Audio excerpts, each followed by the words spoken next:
Hello and welcome to Jack McLaughlin Oval this afternoon for what is set to be the biggest game of the regular season to date. The competition's two leading goal scorers in Kigo Moriyasu and James Virgili will do battle for their sides this afternoon. Or so we thought. Edgeworth's Japanese star will start on the bench in this one, so it looks as though we will have to wait till the second half for potentially another Moriyasu special. These two sides aren't easily separated with their last four clashes, level after regulation time, and both will not want to draw this afternoon. Edgeworth will want to shore up top spot before a mighty clash with Hamilton Olympic next week, while Broadmeadow want to consolidate their place in the top four.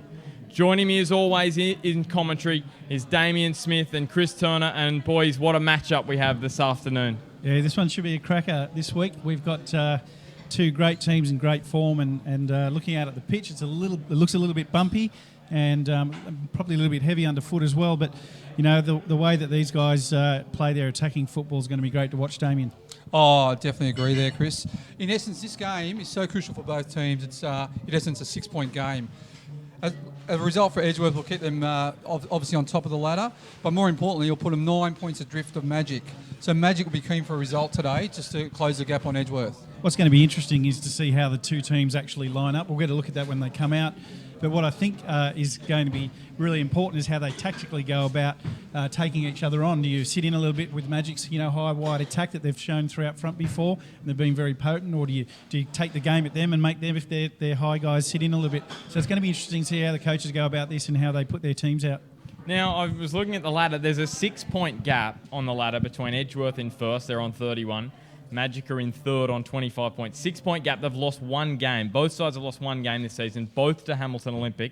Does it show you how important it is to win games in this competition and not come away from a result with just the 1 point? Yeah, it sure does. I mean, winning, you can get into a habit of winning, and that's what these sides are doing. So momentum, we've spoken about this previously, momentum plays a big part in football. So if you're used to winning and you're in that rhythm and you're in that flow, it can turn your season a little bit if you don't continue on with that streak. And you were saying before how important this win is for both teams, Damien. Couldn't be any truer, because whoever gets on today, you really expect them to go on with it over the next few weeks. I definitely agree, Chris. A result from Edgeworth today will virtually make it a 2-horse race for the minor premiership with Edgeworth and Hamilton Olympic. However, talking to Rob Virgili and Bobby Newmark prior to the game, they know today's a must-win for them. They're going all-out attack. Michael Kanarowski's out of the squad due to yellow cards. However, they've brought in Scott Pettit. I think it's his first start for the year. So obviously they're going all-out attack today. They need a result today. And we were at the game. Scott Pettit played his last match in first grade where he did his hamstring against Maitland. And just quickly, the changes for Edgeworth today. Daniel McBreen returns from coaching overseas, and Bren Hamill returns after his suspension due to yellow card accumulation. And for the visitors this afternoon, Edgeworth, as we mentioned, Scott Pettit makes his return from a hamstring injury. Michael Kanarowski's out due to yellow card accumulation, and Matt Houle is out of today's clash with an ankle strain. So we're just waiting to get underway. Just quickly, I'll run through the sides. Nick Hartnett in goals for Broadmeadow. Then we've got Josh Piddington, Luke Virgili, Scott Pettit, Peter Haynes, Shane Paul, John Griffiths, James Virgili, Lawrence Fotef, Cale Bradbury, and Jaden Barber. On the bench, Ben Higgins, Adam Duggan, Paul Shikawe, Tyson Cummings, and the backup goalkeeper Brad McKenzie. And for Edgeworth, Jim Fogarty in goals, Daniel McBreen, Dom Bazzari, Aidan Bryce, Lockie Pasquale, Bren Hamill, the vice-captain, Brodie Taylor, Keanu Moore, Dylan Holtz, Aidan Gardner, and Josh Evans. And on the bench, Kigo Moriyasu, Aaron McLaughlin, Josh Lowe, and Daniel Miners. As we just wait for the referee to get in position. I'm not quite sure what's going on down there, but while we've got a break, we've got scores from the other grounds. Charlestown City leading Adamstown at Adamstown Oval 1-0 already after 9 minutes. And after 15 minutes at Bear Park, it's Hamilton Olympic with a 1-0 lead, courtesy of Daniel Bird's opening minute strike. So the ball is ready to go. Daniel McBreen and Keanu Moore ready in the centre circle to get us underway this afternoon. It'll be Edgeworth, the home side, running left to right in their home kit, their red kit, and right to left it'll be Broadmeadow in their away strip, which is predominantly grey with the red socks this afternoon. The referee gets us underway, and Daniel McBreen goes across to Dylan Holtz on the far side of the ground. These two sides, they met earlier in the season. It was a cracking battle on that particular occasion, was a 1-1 draw. That was way back in round 4. It was Edgeworth's only draw of the season so far, and it was Brodie Taylor that got them ahead early on in the match, 10 minutes in, and then 25th minute, Cale Bradbury scored a stunning right foot strike from just outside the box to make it 1-1. As Brodie Taylor has it on this near side of the ground for Edgeworth. He gets cleaned up by Luke Vigili, going in hard as always. Bren Hamill down towards the corner. Hamill in towards the middle.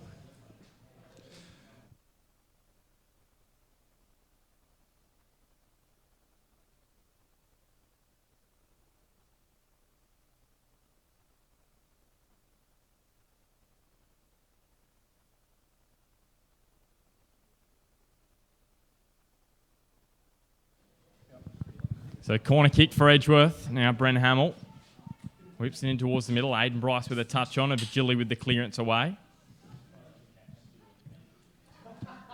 And now up the ground for Broadmeadow. And Cale Bradbury puts it through for James Vigili. Jim Fogarty comes out and slices that one over towards the side of the ground. Scott Pettit gets an early bump and he goes down and wins the free kick for Broadmeadow.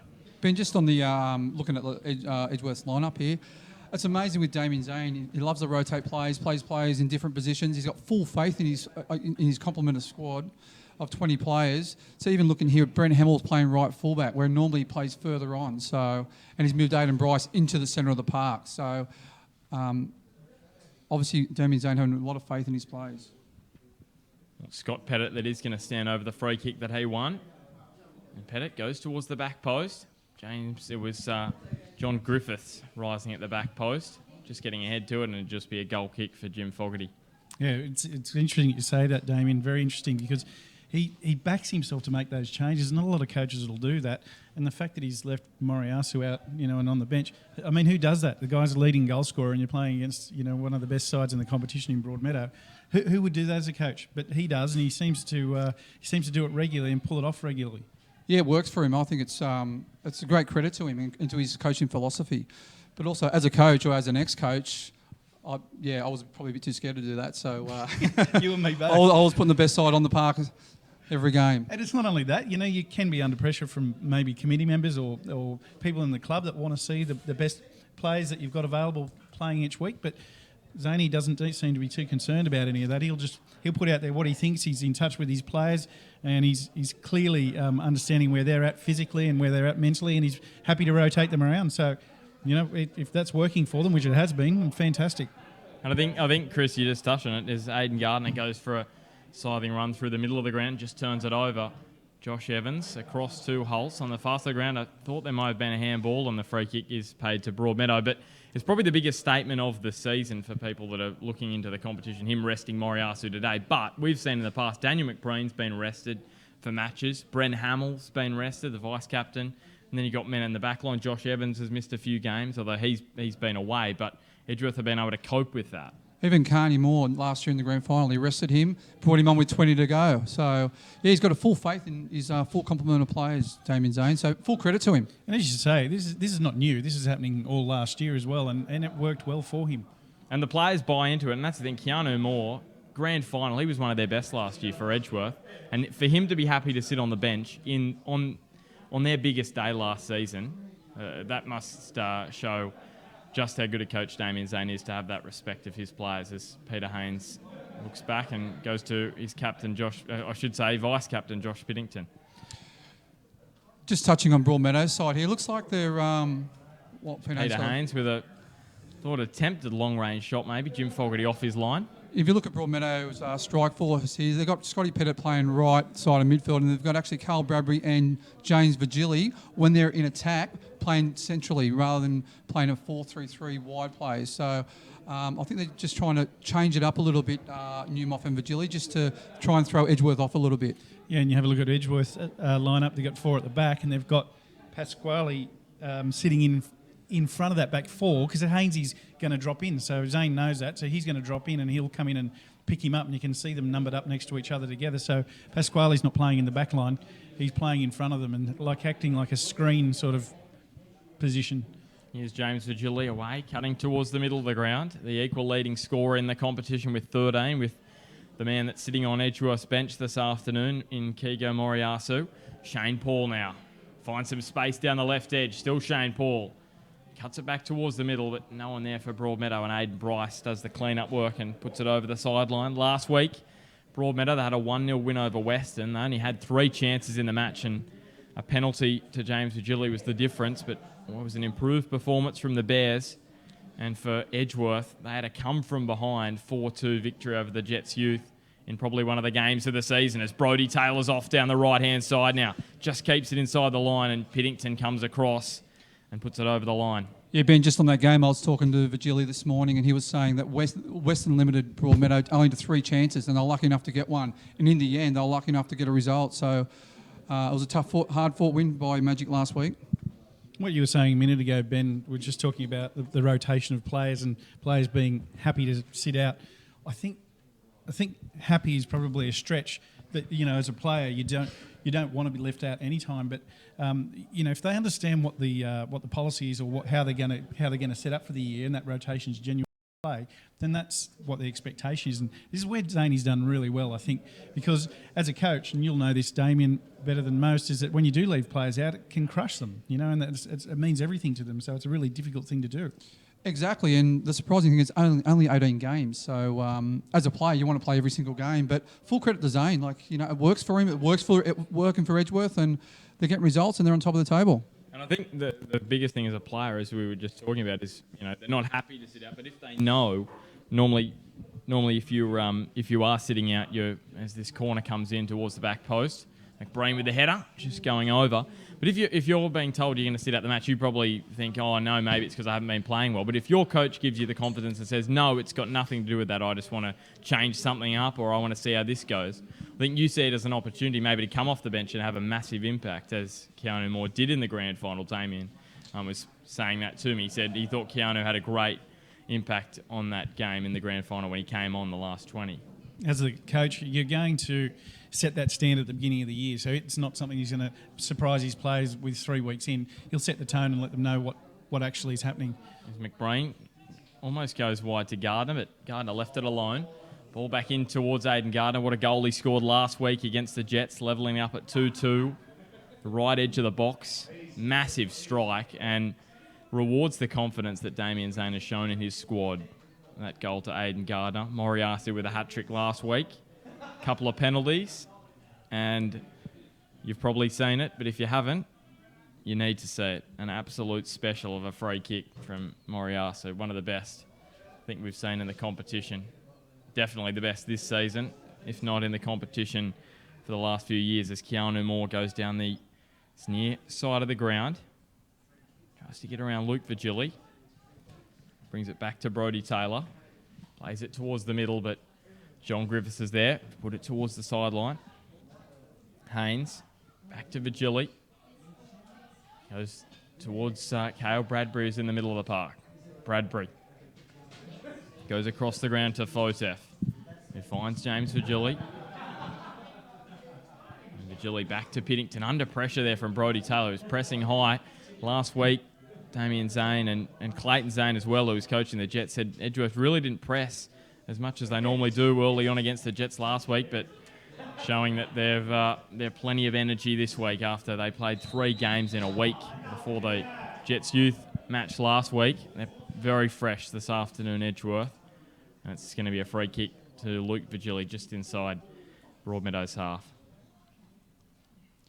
Yeah, the side of the pitch is a little bit bumpy out there. Still a little bit wet underground, so we've had a bit of rain during the week, so this might affect a little bit the flow of the play, but I think once the team gets the ball, gets into a bit of a rhythm, I think it's going to be a cracking game. You were worried at the end of the week, there was a bit of rain on Friday, whether the match would go ahead, but Saturday the sun came out, beautiful day, and ensured that we would get play today, and I'm really happy that we did, because it's a cracking matchup we've got here. Luke Virgili takes on Brodie Taylor and gets around him and wins the free kick. Brodie Taylor just tugging it back. Chris, you were going to say something a minute ago just before that. Just on Damien's comment about the flow of play, when it's a little bit bumpy like that, you talk about the number of passes you get. It gets a little bit more difficult to string more together, because sometimes you might just cop that little bit of a bobble. You've got to take an extra touch and then roll it out and play. So sometimes, as you say, spot on. It's not as free-flowing as it normally could be if it was like carpet. And I think also with Bradbury and Virgili sort of playing more central, they'll be looking for Luke Virgili to get on this left-hand side in the space and overlap as he did just then. I think he might be a key to this game. Here's the free kick from Scott Pettit, and he's hit the only man in the wall, which was Keanu Moore, in the back of the head. And Pettit takes on Moore towards the middle of the ground and wins the corner kick. Just score at the other ground. Charlestown lead Adamstown 2-0 now.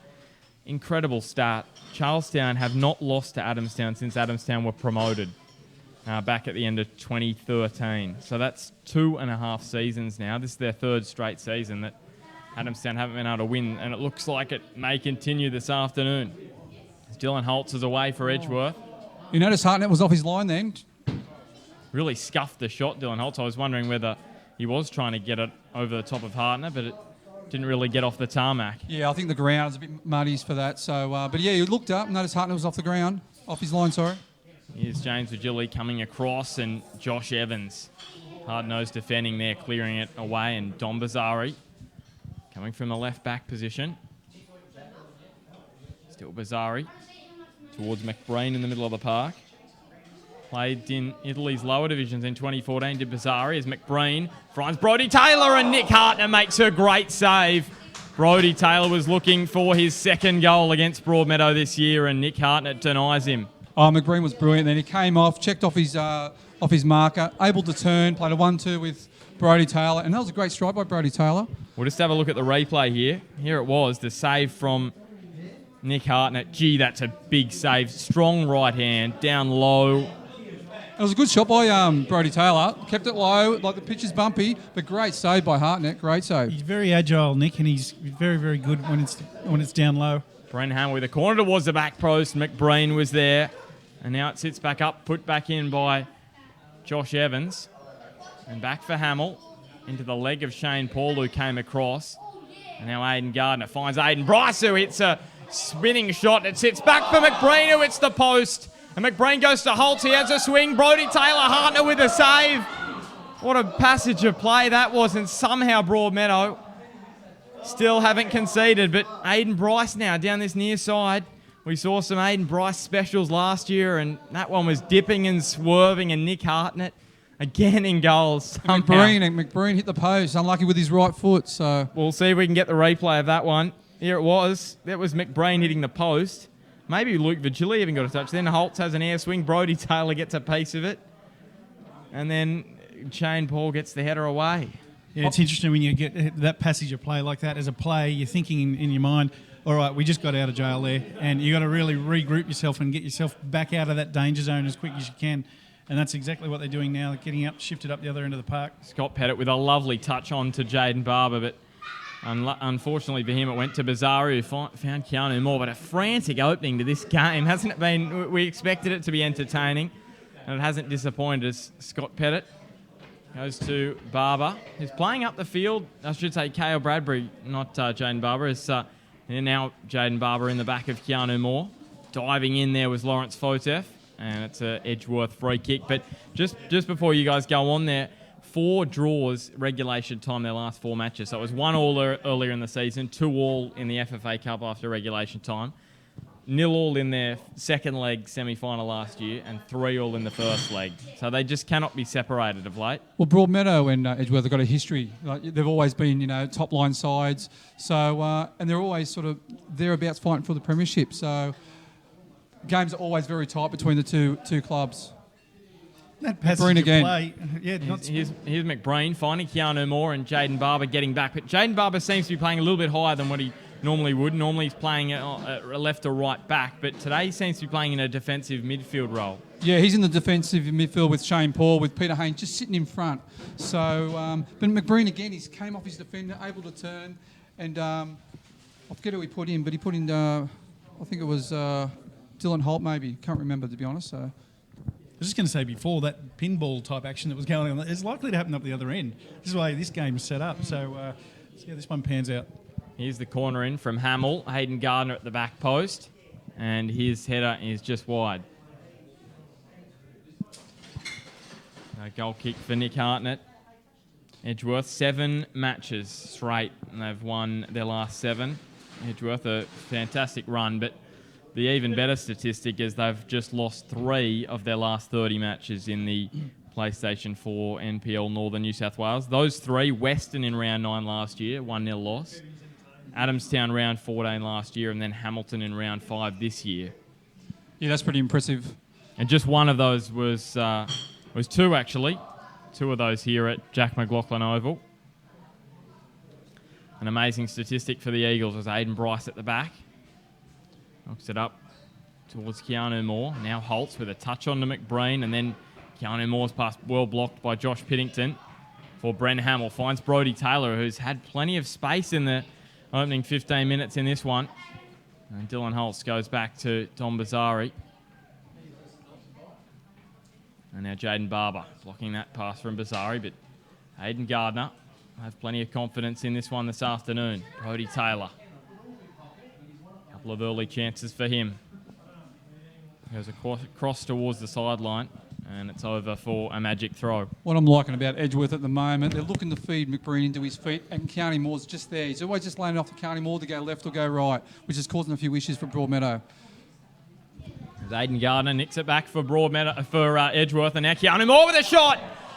And Nick Hartnett, I think he had it covered, but once again Edgeworth knocking on the magic goal. Nick was almost going the other way, it looked like early, and then had to stretch back the other way. You're right, I think he did have it covered, but it was a terrific shot and great idea. We've been watching Scott Pettit. He's played right, and then he came over on the left side for a while, and then he's gone over the right. Hainesy's now sitting a bit high left. So maybe part of their plan, Damien, is to really mix things up for them at the back. Yeah, agree. Talking to Chili before the game, Rob Virgili before the game, yeah, they wanted to mix it up a little bit. And again, McBreen to County Moore. Here's Keanu Moore with the ball, looking for Holtz, but Lawrence Fotef was there first and put it over for an Edgeworth throw, but it's been all Edgeworth the opening 17 minutes. The only problem about mixing it up is you lose your defensive shape slightly, and you can tell at the moment Broadmeadow's just slightly haven't adjusted to the defensive pattern. Here's the throw looking for McBreen, but John Griffiths decided to use McBreen to get up and head the ball. And Evans, his head has gone straight to Scott Pettit, who can't control, and it's over the sideline.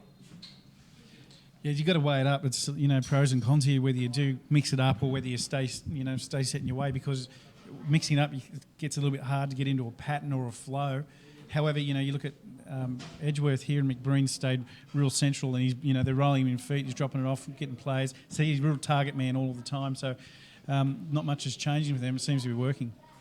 There's Josh Evans. The referee just having a chat to Shane Paul, then I didn't know whether it was a raised elbow or something. The referee just having a chat to him in that little stoppage there, so we'll keep an eye on that as Broadmeadow look to go forward.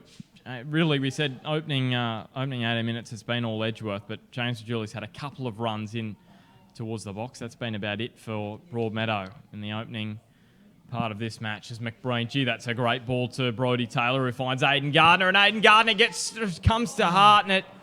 Oh, gee, that would have been 2 in 2 weeks for Gardner, and Nick Hartnett just got there and thwarted him. What's been impressive for Edgeworth is how much ball they've had in the top third of the park and or Magic's defensive third, and how many touches McBreen's had, Damien. He's been on the ball a lot, and it was a superb delivery there. There's not a lot of players that will pull that one out consistently and almost results in a goal. So, I think key for them is to get Macca on the ball as much as they can, because he's just this type of activity all the time will be so dangerous for Broadmeadow. Exactly. Plus the middle three, their forward runs, Broadmeadow aren't tracking their runners, which is causing a few issues. And there's McBreen dropping deeper again. Here they go again, Edgeworth. Here's Holtz across to Gardner, but Luke Virgili read that one very well and came out and just nicked possession back for Broadmeadow, and now he clears it away. The other thing is, I think Peter Haynes is pushing a bit too high. I think he needs to drop a little bit, just to clog this or compact the space in the centre of the park. Bren Hamill nutmegging Shane Paul, deflects away to McBreen, who chips it towards the back post for Aiden Gardner, who was just offside, and a Broadmeadow free kick. What you're talking about there, Smudge, is Pasquale sitting in front of the back four like a screening type role, and Hainesy loves to come back in and pick the ball up. Now that's causing a few problems for Pete, because he's now got to make choices. Maybe that's why he's drifting a bit higher to get away from Pasquale. But what Pasquale's doing is he's freeing up the three in front of him. You can see them straighten across line now, freeing them up to get at the Magic defence, because they've got some freedom to play and a bit more space. And I think maybe because of Pasquale. Holtz over the top for Brodie Taylor, who was onside, and he's just been pushed out wide by Luke Vigili, and well defended in the end by Vigili, but it runs out to Daniel McBreen in towards the back post for Dylan Holtz to rise for the header, and the free kick for Holtz, a little push in the back of Lawrence Fotef there. But just quickly, guys, we've seen it in the opening 20 minutes, Edgeworth's attack. They haven't been kept scoreless at all this season, so it's been a season where they've scored plenty of goals. They've got the best attack in the competition with 38 goals. Yeah, they've got excellent attacking players, but I think it's their structure is the key. They've got 4 or 5 players bombing forward every time they get the ball. These forward runs are very hard to defend against. And again, Pettit swapped sides. He's over on the left-hand side here. So obviously Vigili's trying to mix it up with the front 3 and just interchanging them. I like it. I like the strategy with the screener, the number 6 here, Pasquale, in front of your 3 midfielders. And that's what you're saying, those players bombing on Damien, because he can just hold the ship there, can't he? Hold the reins and let those guys play on a bit. Plus, don't forget, we've got Bren Hamill playing it down the right-hand side, who's wanting to get himself in the game. He's injecting himself into the attack as much as possible. So that's going to cause some problems as well. Great to have your company on Bar TV this afternoon. Brought to you by Top Better. Get in the game with Top Better. Awesome to have their support this season on Bar TV for all sports, all the winter codes. Just those other scores: Charlestown 2-0 over Adamstown, and Hamilton 1-0 over Western as they near half-time in those particular matches. As it's a throw for Edgeworth and Bren Hamill, who goes down the line. And just also quickly, as we see Brodie Taylor go down towards the sideline. Up here in the Edgeworth box, they've got a couple of sponsors up here, and we'll give them a plug: DH Concreting and DA Finance. So great to for them to give us some space up here in the Edgeworth box at the top of Jack McLaughlin Oval. As Brent Hamill, the Edgeworth vice captain, now with the throw. Captain on a couple of occasions this year. Shane Paul with the header away. As Hamill goes up the line. Now in towards the middle. Josh Piddington with the header away. Here's Barber looking out, and Aidan Gardner on the ball for Edgeworth. He decides to have a shot from long range and just fizzes wide. Yeah, they're full of confidence, Edgeworth, especially Gardner having a shot from, 30 yards there. But what you're saying before, CT, Pasquale in that deep screening role, it's essential for Edgeworth. However, he also comes forward, leaves Haynes, comes forward, links up with the other midfielders, creating that extra man, which is causing problems for Magic at the moment. So now Peter Haynes has pushed himself to the front line, and they've got the numbers at the back to cover that. So they've got Pettit out in the left again, and Pasquale literally sitting on his own in the middle of the park, deep, and that's dangerous. Here's Scott Pettit going back over halfway line to Josh Piddington. Shane Paul across to Fosef, who's under pressure from Holt. So now McBreen putting some pressure on Griffiths, and Brodie Taylor pushing forward. So Broadmeadow have to go back to Nick Hartnett in goals. Hartnett up the middle of the ground. Pasquale. Now to Taylor, who got cleaned up by Luke Vigili. No whistle from the referee. Challenge. Yeah, I thought it was a fair challenge, just a solid challenge. And Lockie Pasquale got sent off last match against Broadmeadow. 2 yellow cards for him. He didn't see out the remainder of the match. It was in the last couple of minutes, that one, for Lockie Pasquale. So not too much of an impact as James Vigili cuts into the box towards the back post. It took a deflection. And now over the byline for a Broadmeadow corner. That ball from Peter Haynes just then took some sort of skill. A lot of people might have thought he's just hooked it up the park, but he's hit that with intentional side spin off his boot, off the side of his boot, and to pick a player out like that is just unbelievable. Yeah, that was a brilliant ball by Pete. But also the way he got himself into position on that left-hand side, found a bit of space. That's what he needs to do, and this is where he's dangerous. He's playing balls in for Vigili and for Bradbury. So I think he'll be a key in this match. It's going to be a bit to get some space. A bit of cat and mouse between Haynes and Pasquale here, because those two are really wanting to get away from each other, but they've got to mark each other, and so... Aidan Gardner turns it over there to Shane Paul, who finds Vigili. Josh Evans, gee, that's some great work from him. Got back, the ball spun back towards Vigili. He takes on Josh Evans again, and now Evans, I thought he got fouled, but the referee is going to play advantage. Keanu Moore. Still Moore, we saw a wonderful goal he scored, and that's probably lucky. It's hit the referee and deflected nicely towards Aidan Gardner, who plays it wide. He got cleaned up by Piddington. And the free kick goes Edgeworth's way. The referee bring it back for that foul on Gardner. And the transition from defence to attack for Edgeworth was tremendous then. They had, like I said before, they had players bombing forward, creating the overlap. And lucky Josh, Conor McGregor, Pennington made the challenge or caused a free kick, which slowed the play down. But I just want to go back to Josh Evans. That was a brilliant tackle because if he doesn't get in there, I think James Virgili scores. And Broadmeadow lead 1-0 and Edgeworth go, what's going on here? We've dominated 25 minutes of the game. We're down 1-0. It was a double challenge. It was a first challenge, and then he took the ball off James Virgili again when he had him one-on-one. That was excellent defending by Josh Evans. Now here's Bren Hamley, scored from this position against South Cardiff last year at Ulinga Oval. Here's Hamill, straight into the wall that time. Sits up for Bazari, chips it over towards Bren Hamill, who should run this down. Just on the edge of the 18, Hamill back towards the middle. And Brodie Taylor's header going in front of the near post and over just for the goal kick for Broadmeadow. Just evening out a little bit now, Broadmeadow with a chance a moment ago. Just sense Broadmeadow getting themselves back into the game. But, Damien, we've seen so often this year Broadmeadow, they've just shot out of the blocks. Today, they really weren't allowed to by Edgeworth. Yeah, Edgeworth, the pressure on the ball from Edgeworth has been tremendous as well, so making it very difficult for Broadmeadow. But also, like, they've gone in with a different attacking shape today, so it's probably just taken a while to get used to that and their transition from attack to defence at the moment. So, but yeah, like you said, I think Broadmeadow just climbed their way back into this game, and I think there's going to be more twists and turns in this game. 16 of their last 25 goals have come in the first half of matches for Broadmeadow. They scored a couple in the second half against Lambton, which has blown it out a little bit, but there was a stage there where something like 75 to 80% of their last 20 or so goals were coming in the first half of matches. They just shoot out, put plenty of pace and speed behind the ball in the first 20 minutes and can really get ahead of some sides, as they did against Lambton a couple of weeks ago when they led 2-0 after about 20 minutes. As here's Edgeworth coming up the ground, but Luke Virgili intercepts the ball. Piddington to Shane Paul. Goes to Cale Bradbury. Aiden Bryce unable to get on the end of it. Bradbury on the angle, across to Fogarty. Little fumble, but he's able to dive on it in the end. Edgeworth keeper, but just a little error from Aiden Bryce, and Cale Bradbury almost exposed Edgeworth at the back as Piddington. Oh, McGree's done tremendous there. You knew they were in danger, and he dropped back. But see there how Pasquale, he got past Haynes. Here's Holtz on the outside of his boot towards Gardner. Luke Virgili in there again. Gee, does a lot of work at the back. Luke Virgili for Broadmeadow as Fotef goes towards James Virgili, who's been fouled. And Broadmeadow look to take it quickly. But it's going to be John Griffiths that looks down the middle of the park or on that right-hand side for Virgili.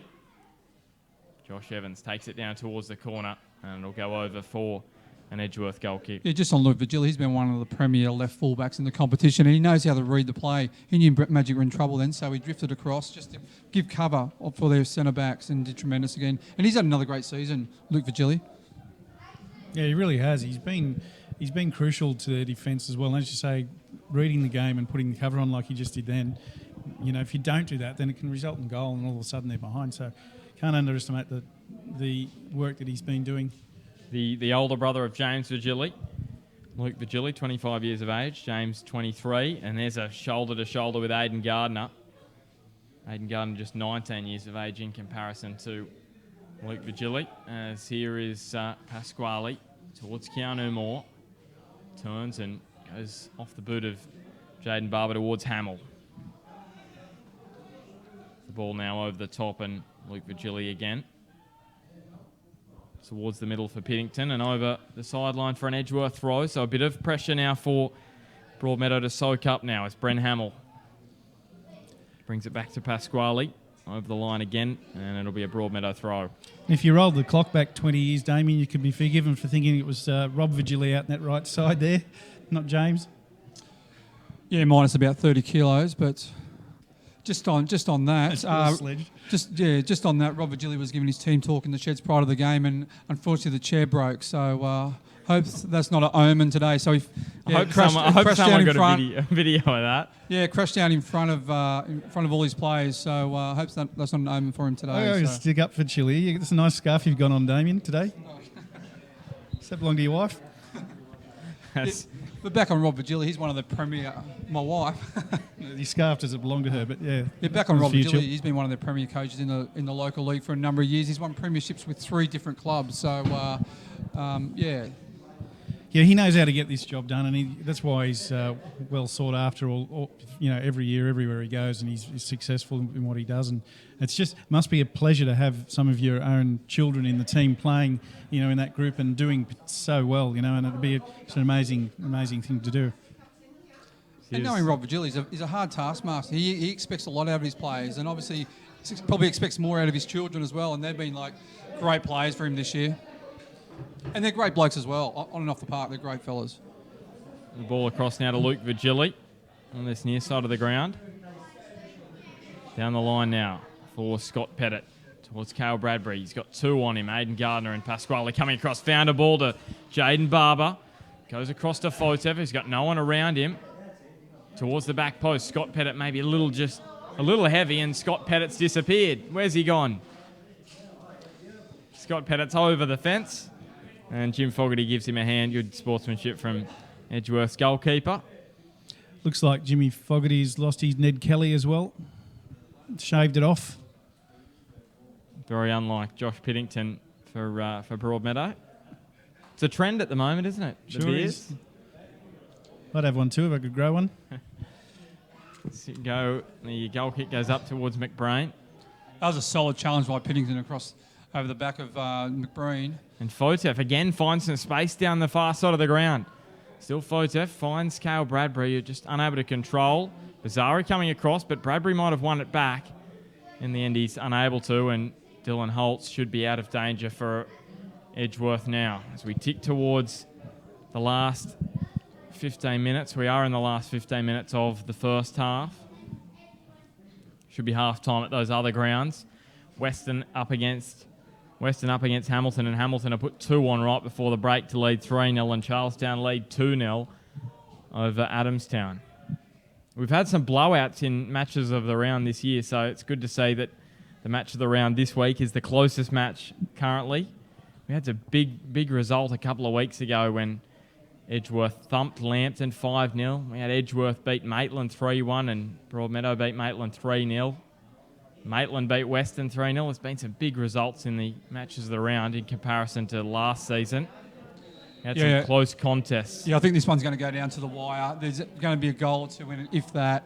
And like from the last 4 results, there have been 4 draws in the previous 4 meetings. So, well, the last match between these two sides that one of these sides actually got the job done in regulation time was a 2-1 win to Edgeworth last year, and that went right down to the wire. Aaron McLaughlin scored in the last 3 minutes of regulation time to win that one for Edgeworth. So if it goes anything near that one, it'll be a cracking contest as Brendan Hamill tries to go back to Fogarty, but I don't think he got a touch. Fogarty came out and grabbed it, but last time they played here in a regular season game, they played finals here last year. Last time they played here in a regular season game in 2015, Magic won 4-1. Big result for them. There's Piddington down towards the line. And then over for a goal kick. Yeah, the game's definitely evened out at the moment. But Magic is starting to get into their rhythm. Hainesy's starting to get on the ball a bit. Pick the ball up in a few little holes there. Like he's just trying to ghost away from Pasquale. So it's going to be very tight. It's coming quite even at the moment. What's interesting is that when the ground's a bit heavy like it is today and it's a little bit bumpy, the speed of someone like Bradbury, I was just watching him before, he's just lightning, and it doesn't really matter that it's a bit heavier to him. So as the game goes in and gets a bit longer, I don't think he's going to slow down. McBrain's after this one. It spins back towards Hartnett. It deflects away, and it's just going to beat McBrain over the line, and it will be a corner kick for Edgeworth. Johnny Griff there saying he felt like he got a bit of a cuddle and a push in the back by McBrain, but it's corner to Edgeworth.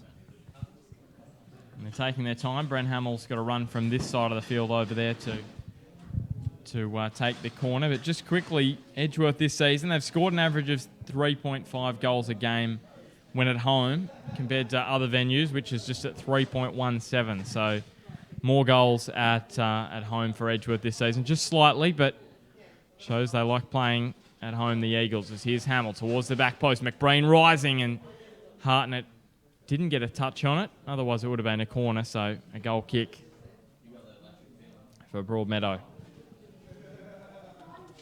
Mentioned earlier, Nick Hartnett's good on the ground, and he's a great shot stopper, but he's also very good in the air too. And he, like in that instance, then he definitely is not afraid to put himself and his body on the line, and his ability to take the ball in the air is very strong as well. So he's a wonderful asset for Broadmeadow, and he's having a great season. Here's the goal kick up towards Shane Paul, but Aidan Bryce got his head there, and now Aidan Gardner takes off down this near side and tries to get around Luke Virgili. Wins the throw for the Eagles. So Hamilton, as of the live ladder, are only 1 point behind Edgeworth. With Edgeworth's current scoreline with the 0-0 here at Jack McLaughlin. Josh Evans towards the far side. He was looking for Bazari, who was making a run down the left, but Lawrence Fotef read it nicely for the visitors. Dylan Holtz looking over the top for Evans. Back for Pasquale. Edgeworth's left 2-on-2 at the back here, so they better be careful. They don't want to turn the ball over. Keanu Moore now. Tries to get around Barber and gives away the free kick. What I like about Edgeworth as well, their rotation of players in midfield. Pasquale, Moore and Aidan Garner, they rotate. The three rotate through that middle part, which makes it very difficult for teams to pick them up. And even you get the wide plays in Dylan Holt and Brodie Taylor coming into the centre, pushing another one out wide. So they do that very effectively.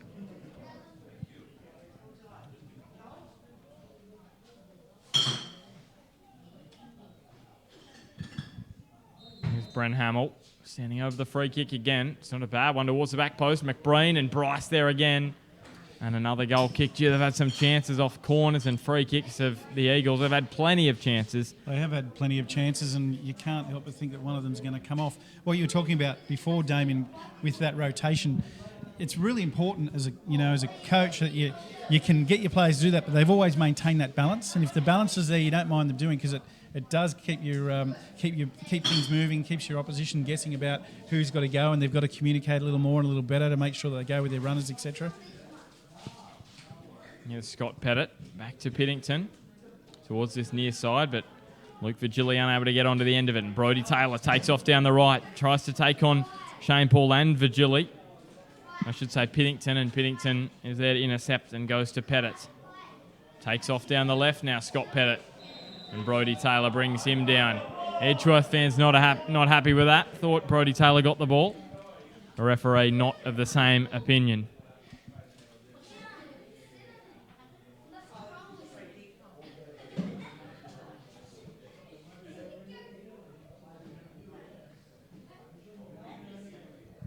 Both the number 7s taking the free kicks for their sides this afternoon in Scott Pettit and Bren Hamill. If I was Broadmeadow, I'd get 2 on the ball, play a quick 1-2 and bring the ball forward into that space. There's heaps of space there. And Scott Pettit instead of the kick forward.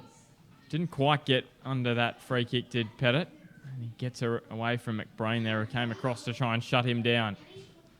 But the second half, Moriyasu, if you've just joined us, he's on the bench for this one. Damien Zane's rotation policy has seen Moriyasu go to the bench for this one against Broadmeadow. So we look forward to seeing him in the second half. I've got no doubt he'll be coming on in this one this afternoon as Piddington goes across to Luke Virgili now. It was a frantic opening 20 minutes, but since then the match has just calmed down a little bit and goes back to Nick Hartnett now, who was under a bit of pressure. Dylan Holtz pushing up on him. Yeah, talking to Damien Zane last night, he was saying that, talking about this rotation policy, and when the Northern New South Wales side plays, it's his intention to give him as much game time as he can, so that the people at the Jets and other A-League clubs can have a look at him. So that's just an example. Here's Broadmeadow coming forward. Peter Haynes looking to get it to Cale Bradbury. Bradbury was just a little bit heavy, and Fogarty goes out to Bazari. It's an example of him, bringing that into play. So he's not getting full time here today, but he'll get full game time against the Jets in a couple of weeks. What are your thoughts on that one, Damien? Yeah, agree. But Moriyasu, he scored 13 goals this year, leading goal scorer, and he's in red hot form. As a coach, I'll probably be a bit gutless to put him on the bench. But Damien Zane knows what he's doing and it works for him. And just a quick announcement, right on half time, don't leave us too quickly because Chris is going to have a chat to Kigo Moriyasu, who's going to come up just before the break, provided we don't have an Edgeworth injury before half time. So now that I've said that, we're probably going to have an injury as Don Bazzari towards Keanu Moore, found him perfectly. Now McBrain, across to Holtz. He's got Aidan Gardner at the back post, but Luke Virgili's won that battle well this afternoon between he's been strong, hasn't Aidan he? Gardner. Luke Virgili's been very strong for Broadmeadow today. As he is Scott Pettit. Knows it's a big game, Luke Virgili. He turns up every week, but he's Broadmeadow more under threat in these big games and is able to show off that skill set more in these matches as Luke Virgili and as Lawrence Fotef. Across to James Virgili. Now Bazzari to Holtz. Pressure on McBrain from Piddington, but McBrain able to hold him off and go to Keanu Moore. Still Keanu Moore, and Fotef gets a boot in and over the sideline for an Edgeworth throw. 41 gone. Match of the round here on Bar TV at Jack McLaughlin Oval, the home of the Edgeworth Eagles. They're taking on Broadmeadow Magic. Brought to you by Top Better. Get in the game with Top Better, the major broadcast partner of all the winner codes here on Bar TV. As Aidan Gardner's fouled and Edgeworth with a free kick, and they take it quickly. Keanu Moore looks across to Gardner. He found him on that occasion. Now Brodie Taylor just gets away from Luke Virgili, who made a rare mistake. Brodie Taylor gets it back towards the middle. Nick Hartnett claims the grab. And Peter Haynes released down the right. He sees Shane Paul in the middle unmarked, but decides to go to Virgili. And now Haynes' ball straight to Josh Evans. Plenty of space in the midfield here now for Aidan Gardner. Shane Paul was high up the pitch. Good touch by McBrain then. And now Brodie Taylor. Stepping inside Taylor. Now Moore. McBrain a little touch. Holtz on the volley. It deflects high towards the top corner. And Nick Hartnett, as he's done throughout the half, makes another good save. Not as good as the ones he's made earlier in the half. Gee, there were some big saves there. That one's not as easy to hold as you might think with the amount of spin on it. Like, it was really, I don't know what the word is, revolutionary. Really? Really, yeah. Anyway, it was good pick up and good hold. Here's James Virgili. Little fake cross. Put off Don Bazzari. And now Jaden Barber. With a touch towards Bradbury. It was a nice touch, but no one running through for him. And Jim Fogarty comes out and claims for the Eagles. Goes high and long towards McBrain, who has given away the free kick. But really the match, the last 15, 20 minutes has been a little disappointing, hasn't it, after the start? But you expect that, don't you?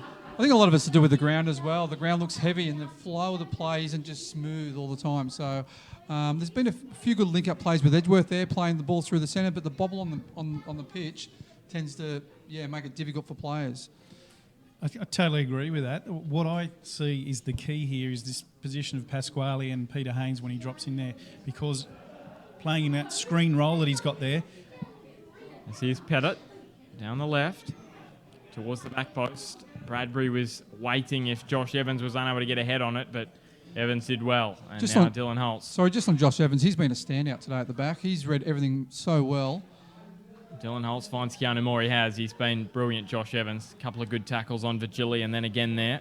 And then again, the bobble for Pasquale, mate, bobbling up, and he's put it over wide. the fence. Yes. But the thing is, he's been on the ball 2 times in the last 20 seconds, and that's because he's been free. So Peter Haynes, for me, that battle there is I think if Edgeworth are going to score, it'll come from some distribution for him potentially, because he's getting on the ball more as the game goes on. Nick Hartnett going over the sideline with that clearance, and Bren Hamill with the throw for the Eagles. And just on that, if I was Broadmeadow, I'll be looking when he's doing a quick transition from defence to attack with Edgeworth, because they bomb players forward and they leave 2-on-2 at the back. So there's a chance to get Virgili and Bradbury one-on-one with some of their defenders. We tick towards half-time. 30 seconds left in regulation time in the first half. Evans, there he is again. Damien spoke about him a minute ago, and Edgeworth's captain. Again, he's there to thwart the run forward there of Cale Bradbury. But James Virgili with a touch towards Peter Haynes, just holding it up and finding Bradbury. Scott Pettit making the run. A chance for Scott Pettit, and his shot badly lets him down there.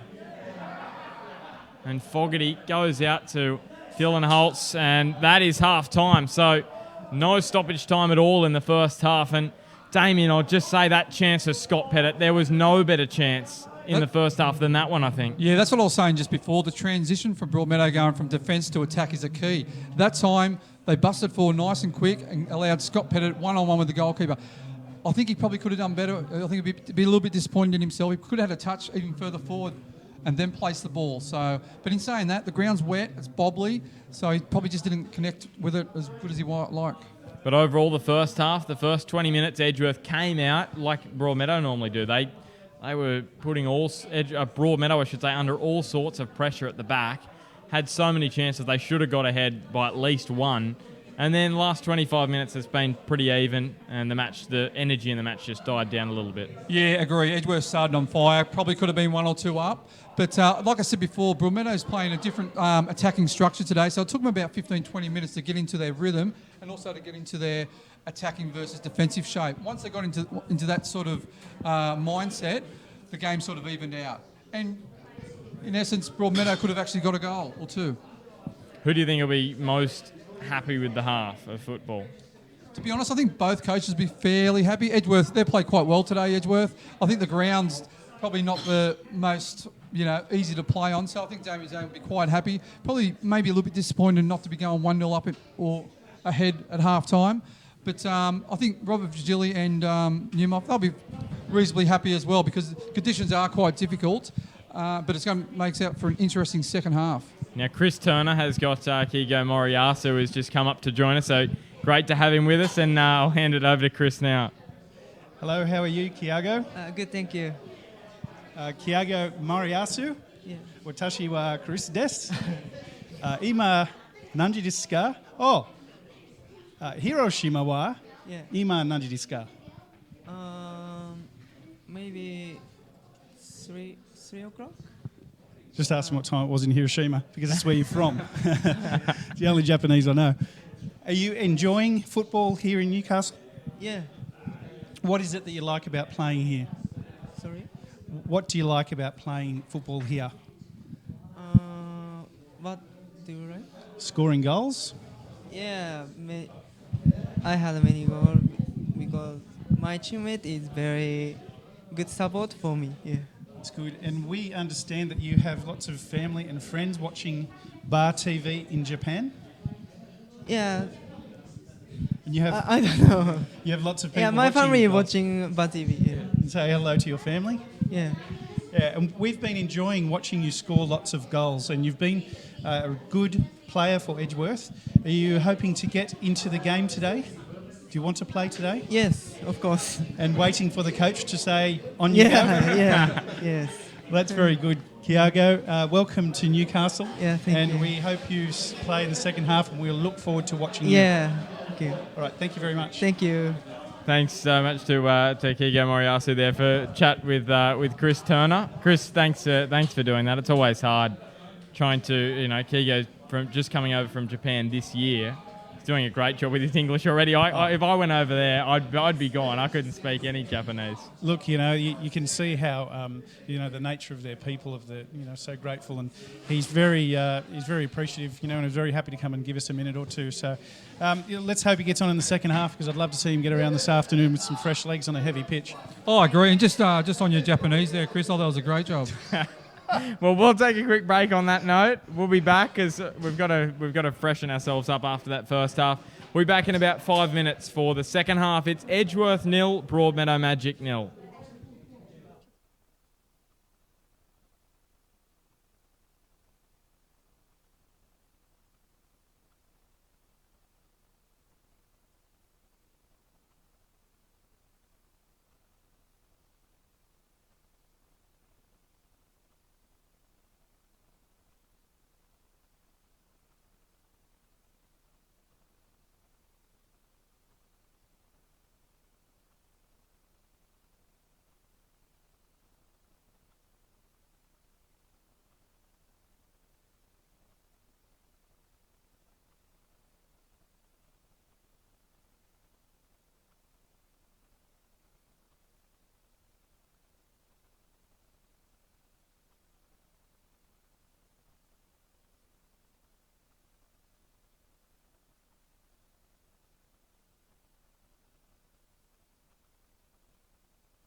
mention something about when you say I'll mention something about Pete. I know he had a bit of a hammy problem. They said last night at training.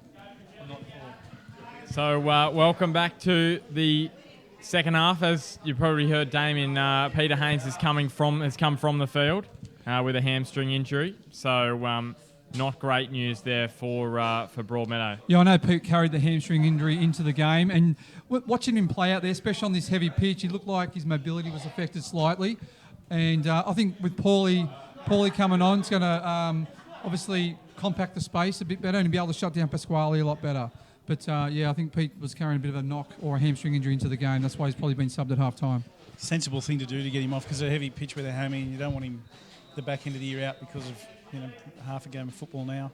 As Broadmeadow get us underway there, left to right in the second half, and Edgeworth will be running towards the far end of the ground. Broadmeadow towards the rest of the playing fields, and Edgeworth towards the running right to left in this second half. But Paul Shikawa, he has come on the ground, and I've got some interesting research. We've all got some interesting research every week normally. It's Cale Bradbury. We might have to wait as Aiden Bryce gets down now. The shot across the face. Scott Pettit can't get on the end of it, and it goes over just for the goal kick. But Paul Shikawa is actually Zambian, so he's from Zambia.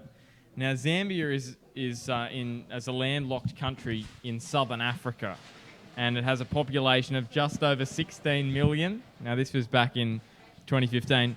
Now their GDP, this is my best research, GDP of purchasing power parity, which is in connection with sort of inflation and other countries' exchange rates and that sort of thing, is $3,898 per capita. So it's not as bad as countries sort of like Zimbabwe, but it's not great there. Is this an economics lesson? Oh, well, I did economics in year 12, so I thought I'd better bring a bit of economics in here. There is a game of football on today. As Carl Bradbury finds Lawrence Fosef on this near side of the ground, he keeps it in. That's He's actually Ben. a Manchester United fan as well, so everyone will probably understand that. If you're an economist, you'll probably understand the previous bit as well. Here's Scott Pettit to Shane Paul. It's down the far side of the ground now, Shane Paul. Cutting in towards the 18. And now Pasquale finds Bren Hamill. As Edgeworth get themselves out of trouble, well, momentarily, because it's gone to Luke Vigili, who found Pettit. And now Shane Paul gets right under that one towards James Vigili, but Tom Bazzari got his head in, and it's over for a magic throw. Just an interesting observation. Broadmeadow came out from half-time after about 5 minutes. They were out in the park nice and early, so I think they mean business this second half. But in saying that, Edgeworth came out soon after, so they had probably a shorter half-time as well. So probably nothing too much was said at half-time by both camps. Jim Fogarty now with the Edgeworth goal kick. Paul Shikawa just on the ball there, as we mentioned a moment ago. And you look where he's located himself, right next to Pasquale. I think they're going to try to close down Pasquale a bit as that screening midfielder, like you said in the first half, CT. He could be a key for Edgeworth in the second half. And there's Aiden Bryce looking through, and now Scott Pettit off down that far side of the ground. So Broadmeadow starting this second half with intent. And still Pettit trying to cut it back and over for a magic corner kick. Yeah, for me, that position, that screening midfielder in front of the back four for Edgeworth is key. And it looks like the coaches from Broadmeadow have addressed that. He's full of running too, isn't he, Shikawa? So that's probably the reasoning behind it. Yeah, agree. He brings something different than Peter Haynes. Peter Haynes brings a bit of flair. Here's Pettit's corner in, and Don Bazzari with the header away. Shane Paul towards the middle of the box. Barber, and then Shikawa with a shot. And now Shane Paul deflects back towards Griffiths. Shikawa on the shot. Jim Fogarty gets down low and makes a great save. You mentioned earlier, CT, about the ping-pong effect what Edgeworth had up the other end. It's happened again. Jim Fogarty almost cleans up the camera. We'll go back to you, Damien. Yeah, but just saying, we're talking about Peter Haynes and Paul Shikawa. They bring different things to the game. So Pete, obviously, the finesse in the midfield, he can set the front three up.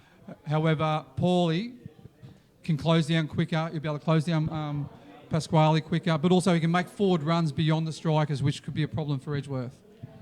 Here's Fotef towards Shikawa in the middle. And now Shane Paul plays it back towards Vigili. Vigili off down the left-hand Edge, who now finds Pettit, and it's gone over, just over the line on that far side for an Edgeworth throw. Because you say, Smudge, with Pasquale there, so Virgili and Newmoff would know that was going to be a bit of a problem area. So a niggle for Haynes and the hammy, and then bring Shikawa in, good fix.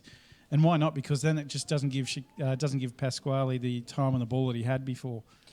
Yeah, agree. And like I said, you lose the attacking flair that Peter Haynes brings. But however, they just need to tighten up in that middle of the park. Shane Paul away here for Broadmeadow. He's got Bradbury in the middle. He plays it back to him. Bradbury just takes a little bit of time. Scott Pettit, who had a great chance at the back end of the first half. And it ricochets away. Pettit in towards Bradbury, but Bazari read that one and headed away to Jaden Barber and now Lawrence Fotef for Broadmeadow. Ricochets to Shikawa. Keanu Moore off down this near side of the ground. Fotef getting involved. And free kick goes Broadmeadow's way. Sorry, Ben. It's been a great start by Broadmeadow. And like I said before, their intent, they came out nice and early. They were ready to go. So their mindset was all out attack straight away. So, and it's been a great first 5 minutes of the second half by Broadmeadow. Piddington at the back now. Cross to Vigili. It's a key change like that. I wonder how long it is before we see Moriyasu's son come into the game, Smudge. Yeah, I'll give it 15 minutes. I think Zane will have him on there soon. Luke Vigili turning it over now. McBrain. And now Scott Pettit on the ball. Played his juniors at Swansea, did Scott Pettit, and played at the Jets Youth as well. One of a few players out here this afternoon that played for the Jets Youth. As Brody Taylor now, just inside the edge of the 18, trying to find someone to give him a hand. Brent Hamill's able to do so, and the deflected cross goes to Hartnett. Dylan Holt's putting a little bit of a shoulder into him, but Hartnett took the ball nicely, and now it's James Vigili. Keanu Moore nicks it off Vigili. Yeah, I think here James Vigili is going to be hard running with the ball with the bounce on the pitch, so I think he just needs to get off the ball, play a few 1-2s, and he needs to get players playing the ball in beyond for him to run onto, rather than actually run on the ball, because the pitch is too bumpy, I think.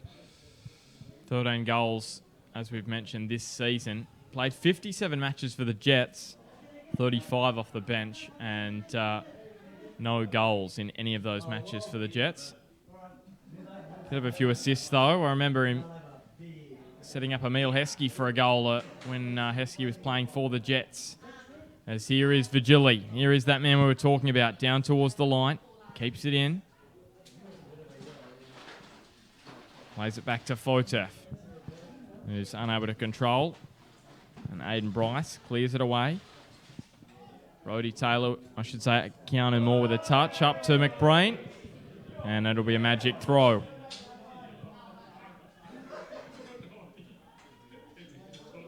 McBrain looks younger every time I see him. He does look fit, doesn't he? And he's moving around really well. He's still quick. His touch is great. Yeah, and he's only 34, they're saying. As here is Jaden Barber. Goes to Pettit. Into Cale Bradbury. He turns and tries to find Pettit. Brent Hamill got the jump on him and lets it run over for another Edgeworth goal kick. So, Benny, you talk about research, and I brought my own little bit of research today. Do you know, this is about Edgeworth, the suburb. Do you know Edgeworth was originally known as Cocked Hat Creek until 1885, where it was referred to as Young Wall's End.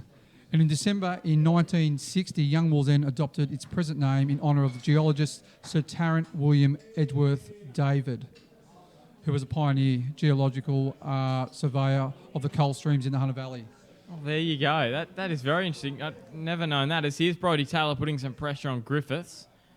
They've got a touch on it down towards the byline. Vigili keeps it in, just ensures it doesn't go over the line for a corner kick. As here is Bradbury now over towards the sideline. Somehow Aiden Bryce keeps it. No, he doesn't keep it in. Yeah, so a bit of research for a few of the Bar TV viewers. So Edgeworth not named after Warwick, Kenrick, Hanson Mills. I was going to say I googled Edgeworth and just came out Warren Mills. He's been at the Euros, so he came home this morning. He flew home this morning. He was looking pretty tired, trying to set the ground up. The ball back from Barber back to Nick Hartnett. unfortunately, the match just not reaching the heights we had in the opening 20 minutes. Since then, it's been a little disappointing, but maybe the ground just playing into that a little bit. As here's Shikawa, intercepted by Evans. Yeah, I agree. The ground's definitely playing a part, especially some of the flow. Heavy and a little bit sticky, and just affecting probably the fitness as well of these players. They'll be getting tired. And it's hard always hard with a wet pitch. Yeah, and as I said before, like with James Virgili and a few other players out there, it's hard for them to run with the ball because the ball's just bobbling everywhere. So that's what you were saying before, Smudge. You know, that's what you were saying before is exactly right. You get little 1-2s and get the ball in behind them. That's where they're going to do the damage because they're quick enough. Those guys, Bradbury and Virgili, yeah, they're both really quick. So why wouldn't you get them in behind where you can? Edgeworth playing a little high and a fraction flat for me as well. So in defence. So I'd really try that. There's Carl Bradbury after the ball. Josh Evans going back and playing it towards Brent Hamill. It's the first and third best attacking sides in the competition. Edgeworth the best with 38 goals this season, and Broadmeadow in third with 33. Hamilton the second best. They've scored 36 goals this season on the ladder so far, but they lead 3-0 at Western. So they've actually got a better attack than Edgeworth at the moment, going on the score lines that we now sit at. As Pasquale and Bazzari get involved there, and now James Virgili takes off towards goal. Still Virgili. Gets outside Pasquale and well blocked by Lockie Pasquale. Virgili honing in on goal there. And as I was saying before, if the ground was a little bit faster, he can knock the ball round, get round and have a shot where he sort of got held up. Here Here's he goes. Virgili again, darting away and looking towards the middle, but Edgeworth again defend the situation well. It's Barber and Shikawa. A little bit of miscommunication between those two. Those other scores, Charlestown still lead Adamstown 2-0 and Hamilton 3-0 over Western. And 0-0 here, 11 and a bit minutes into the second half. You're right what you say, Damien, that tight, close ball control if on a good flat pitch is a lot better for those guys with high skill levels like that as opposed to what happened. And you're right, he may have had a better opportunity to get a little bit more space, maybe half a metre just so he can get a clear shot on goal. Luke Virgili now. Goes to Pettit and intercepted by Gardner, who plays it back to Brodie Taylor towards the middle of the park. Now Keanu Moore turns on the ball. Keanu Moore. 5 goals this season for Keanu Moore as Bren Hamill. But it would be fair to say, sorry, Ben, it would be fair to say that pitches there for everyone. It's the same for both sides, would you say, Damien? Oh, I totally agree. But you got players like Keanu Moore who can take players on. And they're unable to do that with a bumpy pitch at times. Here's Bradbury across to Shikawa. He's got some space all of a sudden. He plays it to Virgili, who's open. Steps back and then puts it into the backside of Bazzari. And there's been plenty of scrambling in defence in this match. Plenty of blocked shots. Defenders getting back and doing some great work, putting their bodies on the line this afternoon. Edgeworth averaged 2.58 points per game at home compared to 2.5 away from home. Or on average, I should say, that this season as that header from Pettit goes over.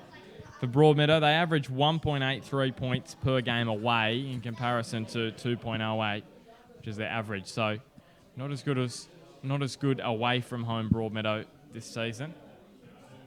They, of course, had that loss to Hamilton away from home. And a few draws as well, which they had away from home. It's been a good battle with Josh Pennington and Daniel McBreen. Both very solid, very tough players. Here's Keanu Moore getting involved in there again for Edgeworth. McBreen. Now towards Aidan Bryce, but over for an Edgeworth throw. McBreen taking it quickly, and Piddington and Holtz come together. And Shikawa wins it back for Broadmeadow.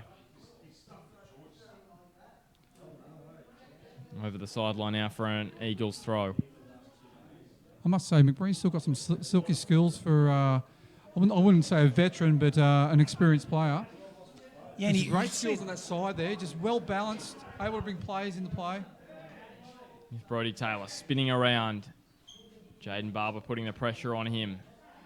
You can see he's a little bit frustrated in that tackle there too, so he's still got a bit, he's a lot of competitiveness in him. And towards the middle from Bazari, just nicked off him down in the corner by Griffiths. Goes up the line and keeps it in nicely. But Josh Evans is there first for Edgeworth.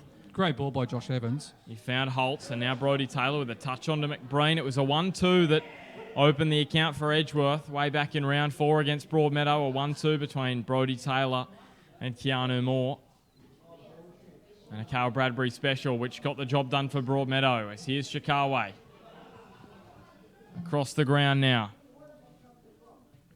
And now Fotef puts it towards Bradbury. And Jim Fogarty's there. And Carl Bradbury could have put it anywhere, apart from straight at Fogarty, and he would have scored. He put it straight at Jim Fogarty. And still the deadlock not broken. Here's Bradbury. Evans slips over. Still Bradbury has the shot, didn't get enough on it. Pettit towards the back post. Bazari doesn't get on the end of it. And somehow it's over harmlessly just for a goal kick. As Jaden Barber is having a chat to the referee. I think Paul Sichawe has been a big difference in this second half. He's finding space. He's getting back in defence, closing the Edgeworth midfielders down, but he's also bombing forward in attack. He's been free a few times where he's ghosted away from Pasquale, and he probably could have a shot himself. But he's trying to link the front three in, but I think he's been good in the second half. Well, he's cut the supply off from Pasquale. That's what he's done. And with Pasquale not getting on the ball and pushing players into positions, getting the ball distributed around the place. Well, here he is. Here's Moriyasu. You can't see on your camera, but Aiden Gardner's just come off. And Kigo Moriyasu has made his way onto the ground. So Damien Zane, he said, we need some goals this afternoon. And Aiden Gardner's had to make way for the leading goal scorer. So we're going to get a good half an hour to look at just how potent Moriyasu is. I think the plan for Broadmeadow will be don't give it away any free kicks. You can just see Jaden Barber, who was off the ground, just came off with a bleeding lip, so he'll be back on in a sec when that gets cleaned up. So Broadmeadow momentarily, they're down to 10 men. As here's Brent Hamill, cross to Brodie Taylor. Taylor towards the middle. McBreen with a header, and it misses the back post. That was a tremendous ball by Brodie Taylor. McBreen, he'll be a little bit disappointed in himself, but it was good pressure by Josh Pennington just to throw him off a little bit. But just on that change, Moriyasu's drifted out to the left, and they brought Dylan Holtz into the centre three, where Aiden Gardner was playing. His dad, Hajim, coach of Sanfresh Hiroshima in the J-League. 35 matches he played for Japan. And 1 goal scored against Australia back in 1996 as Nick Hartnett up over the halfway line and unable to be kept in by James Vigili. And Moriyasu throws it back to Bazari for the throw. Keanu Moore. Oh, he's done well there, Keanu Moore. In front of the Magic bench, he goes across to Pasquale. And Scott Pettit just getting a boot in. Hayden Bryce probably doesn't need to chase as hard as he was, but he was over there quickly to take the throw. Vigili up the middle of the ground. Josh Evans with that height. Got up nicely. And James Vigili, his touch towards the middle of the ground. Didn't get enough on it. And they've won it back now with Jaden Barber, who's come back onto the pitch. Barber now to Luke Vigili. Pettit with a touch on, and that's over the sideline. Another throw for the Eagles. 5 clean sheets for Edgeworth this season. Second best behind Hamilton with 6. As here's Bazari. They're keeping a clean sheet so far this afternoon as Moriyasu has his pockets picked by John Griffiths. Goes down this near side. And then Josh Evans gets in again and finds Pasquale. Moriyasu back to Evans. Evans towards the middle. Now it sits up for Moriyasu. You hear the Edgeworth fans get up. Here's McBreen. He has a first-time shot. Vigili again on the block. They're starting up the tempo now, Edgeworth. Just gone up a little bit since Moriyasu's come on. The crowd involved as well, as here's Brodie Taylor. And Piddington slicing that one over, and another Edgeworth throw. Keanu Moore looks like he's got a split lip as well. He's coming from the ground. So we've got a couple of players that have had to come off with blood around the mouth. Just going back on Josh Evans, he's coming forward a bit more, trying to link up play in the midfield, creating that extra player. He's been superb today. Here's the throw from Bazari. As here is Moriyasu. See again the pitch there. Edgeworth's trying to do a few link-up plays, a few little short passes and then bobble on the pitch. It's just causing a few issues.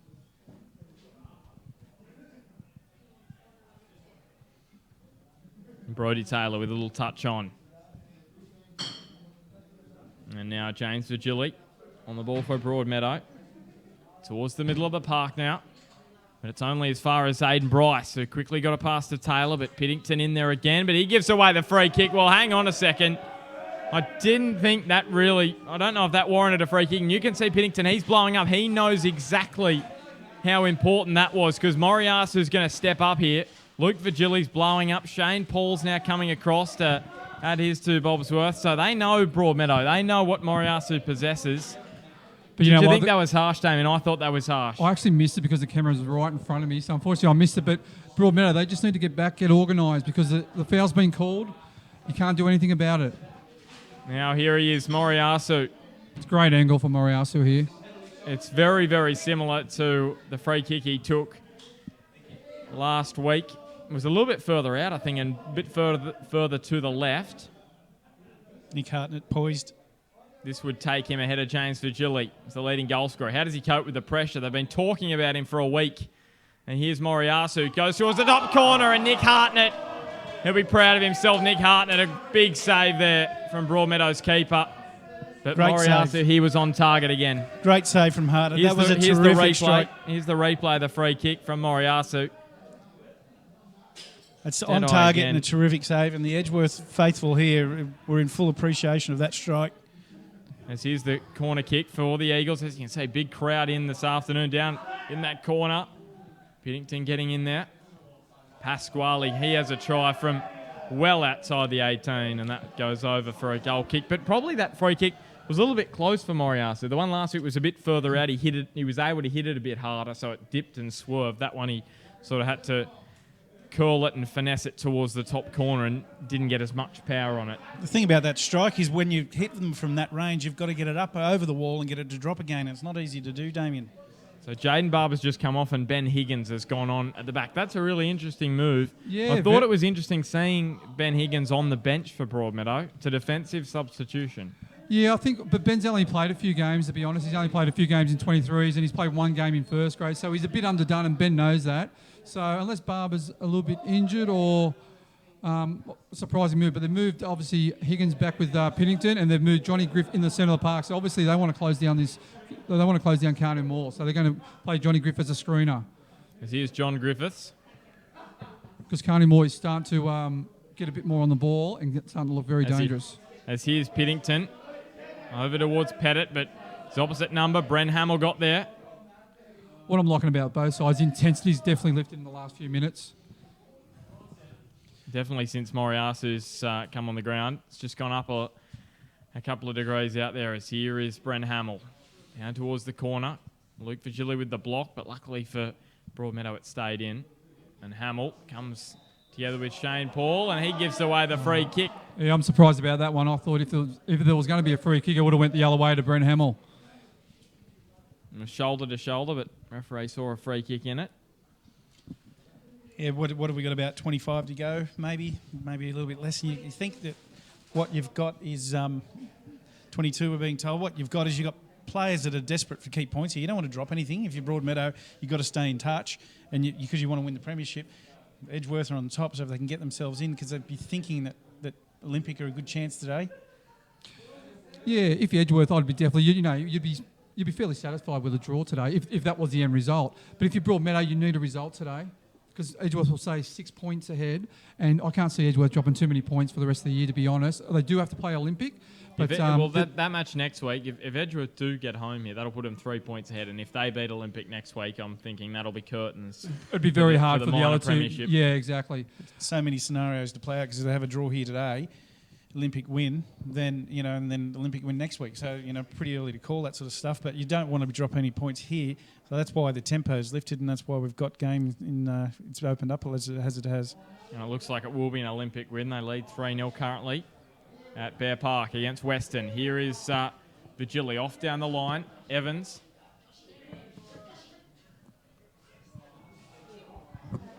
As here is Shane Paul now. Shane Paul with some space in front of him, tries to touch it on. Hamill clearing it away towards Piddington. Pasquale looking for McBreen now. McBreen, he nicks it off Vigili, but he's wide, Daniel McBreen, and here comes the cavalry now for Edgeworth. Goes to Holtz. On the right-hand sideline. Keeps it in. Still Holtz. Back to Bren Hamill. Hamill back to Holtz. He swings this one in. Nick Hartnett's coming out, but it'll be a tough task with McBreen. Here's Moriyasu. He hit it low and hard and put it wide. What an opportunity. Nick Hartnett came and didn't get the ball. Yeah, it was a difficult ball. It's very high. The sun wouldn't have been in his eyes, Chris, because it's from the other side. Yes. But thanks for that. But you know what he did do? What he did do there was he got a good strike on the ball. What he didn't do was get it on target. So, the hard thing is to not scuff it or, just get a good piece. Technique was terrific, just off target. Here's Bazzari. Now down towards the corner. That one over the sideline from Evans. Now Fotef with the throw. And that one off Pasquale. And another magic throw. I think that was a smart move by Vigili, bringing Johnny Griff into the centre of the park on County Moore, because he's starting to look very dangerous, and I think Johnny Griff is going to be really tight on him because he can be influential in this back end of the game. Yeah, because he's a tight defensive player, isn't he? And he can certainly distribute the ball. Here's Moriyasu's ball, finding Brodie Taylor. Taylor towards the middle. County Moore on the volley. Almost took a deflection off Ben Higgins. That was well played by Edgeworth, yeah.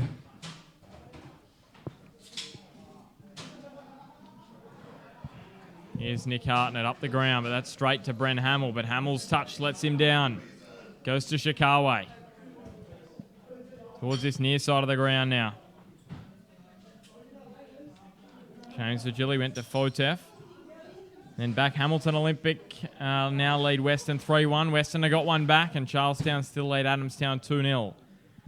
We're into the final 20 minutes this afternoon at Jack McLaughlin Oval. Luke Vigili now towards Pettit. Pettit towards Chikawe, but Pasquale was in there first. It's been Edgeworth with the best chances in the last 5 to 10 minutes, but here's Broadmeadow now with Luke Vigili towards the middle of the box.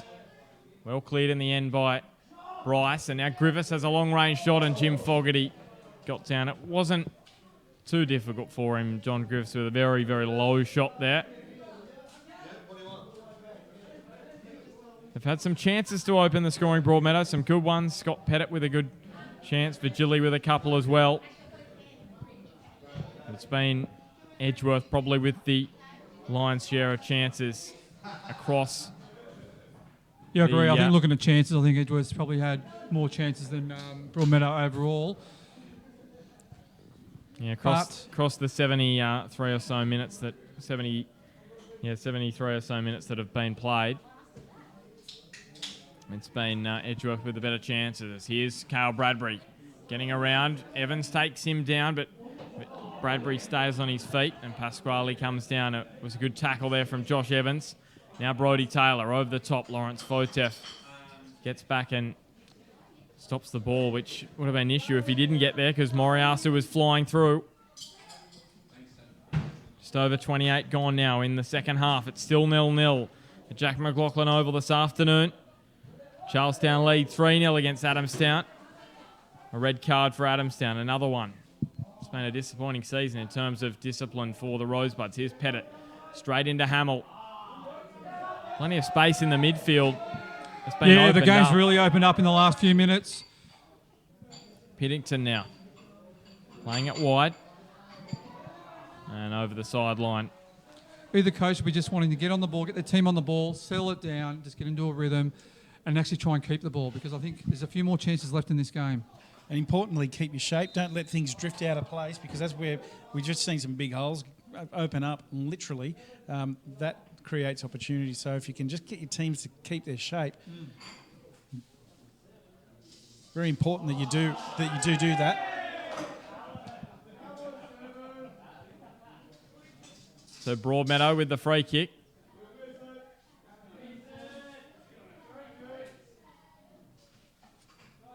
So Scott Pettit standing over this one for Edgeworth.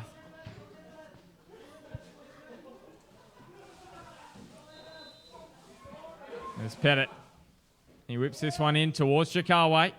Goes up high, and then John Griffiths gets on the end of it and over towards the sideline for Pettit. And Moriyasu gets a touch, goes down the line. Fotef. Brody Taylor getting across to make the tackle. Another throw for Broadmeadow as they build a little bit of pressure here. So we almost just about to enter now the final 15 minutes. We are inside the final 15 now, and it's going to be another change.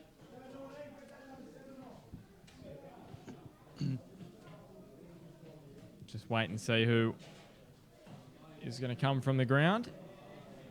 It's Dylan Holtz that's making the walk from the pitch. We'll wait and see who comes on. They've got Daniel Miners, Aaron McLaughlin still on the bench. So it'll be one of those two. Thinking it could be McLaughlin. It looks like he's pushed Moriyasu wide right, where Dylan Holtz was playing, and Aaron McLaughlin's playing now on the wide left. So he's a very attacking player too, Aaron McLaughlin. He scored a goal, I think, this year as well. So he's got a goal to his name this year. Yeah, he's got a great left foot, and he's played some college football in the US as Aaron McLaughlin. That goal that he did score was up at Maitland against the Magpies. It was a wonderful free kick from the right-hand side of the pitch, and he's curled it in with his left boot over Matt Trott, who probably could have done better, but Aaron McLaughlin will take it. It was a great free kick and was their third goal on that afternoon. Here's Vigili now, cutting inside. Yeah, I don't think you can run with the ball in days like today, either team. It's best just to play, get players running in beyond, play the ball through. Here's McBreen getting away. And Daniel McBreen, his touch was just a little bit heavy for Keanu Moore, but the yellow card, it's the first yellow card of the afternoon. Coming out for Johnny Griff, I think. John Griffiths, just got McBreen a little bit late. And Moriyasu not on his preferred side, but he has scored from this position this season. So we'll wait and see what he can come up with. It's a little bit far out, but... Yeah, if I was Moriyasu, if I was Damien Zane, I'd be probably wanting to test Nick Hartnett out again. Yeah, when it's a little bit greasy, why wouldn't you? You know, Yep. it's hard to hang on to. He's got he can swerve the ball a bit, so why not? I'd test him as well. And they've got some big timbers in McBreen and Aidan Bryce up there, and also Josh Evans. So they've got some guys who can we won't get really to be a see threat. we won't get to see it dip and swerve from this angle, but we'll see if Moriyasu can put Edgeworth ahead. The way he's standing, it looks like he's going to back himself. Here he is, Moriyasu hits it hard. It's dipping towards the back post, but just misses. He definitely hit that one hard, did Moriyasu. Wasn't going for the curl on that occasion, but just went past the back post. But he's been on the mark with the free kicks this afternoon again. Yeah, I think if he had his time again, I think crossing to McBreen, Bryce, or Josh Evans, They've got plenty of they're a real height. threat. Yeah, a lot of height, and they're a real threat. Yeah, the other option is make sure you get it on target and hopefully Hartnett spills it for Broadmeadow, and then, you know, there's a tap in there for someone. But anyway, either way, he struck it well, but it's gone wide. There's Edgeworth. Go down the line. Ben Higgins. His clearance up over halfway. And Shane Paul now takes off down this near side. Still Shane Paul. And going down there was Josh Evans and winning the free kick for the Eagles. And yellow card comes out for Shane Paul now. So a couple of late yellow cards for Broadmeadow. If I was going to have a bet with Top Better today, I probably would have had a bet that Shane Paul would get a yellow card. We'll just have a quick replay here of this challenge. He loves these conditions, a little bit wet, a little bit sloppy. There it was, Shane Paul on Josh Evans. So what were Top Better paying this morning for a yellow card, Damien? Oh, it would have been $1 something for Shane Paul because he loves these games, loves these battles, and loves this condition. $1.04, so I think he would have been probably favoured to Heavily get backed. a card. Yeah, heavily backed. I don't think they have a yellow card market, but we'll have to bring one in, Damien. But if you're going to have a bet with Top Better. As he is, and do so responsibly. As here is Bazari. Got to make sure we put that in there. As here's Griffiths. Now Pettit. And now Shikawa. Looking for Cale Bradbury. Josh Evans' positional play has been absolutely outstanding again. He's just cut so many balls off tonight, and he's been great. Ben Higgins with the header away. Still daytime, Damien. Today, sorry. As here's Pasquale. McBreen holding it up for Edgeworth, and now his ball is played straight into the boot of Fotef. Pasquale sees Keanu Moore's unmarked at the back post, so he goes to Keanu Moore. Shane Paul is applying the pressure on Moore. Back for Bryce. Stabs it towards the back post. McBreen towards the middle. There was no one there for McBreen. It's starting to be a real threat now, Edgeworth. Here's Pettit. McBreen diving in there on Pettit, but referee waving it away. Evans to Bazari. Now across to Bryce in the middle of the park. Can one of these two sides find a winner? Edgeworth did so in the second match these two sides played last season. It was Aaron McLaughlin with the goal. The last 3 minutes of regulation time. Edgeworth have had the majority of chances this afternoon. Broadmeadow with a few, but Broadmeadow, they really would like a win this afternoon as Broadmeadow get the free kick.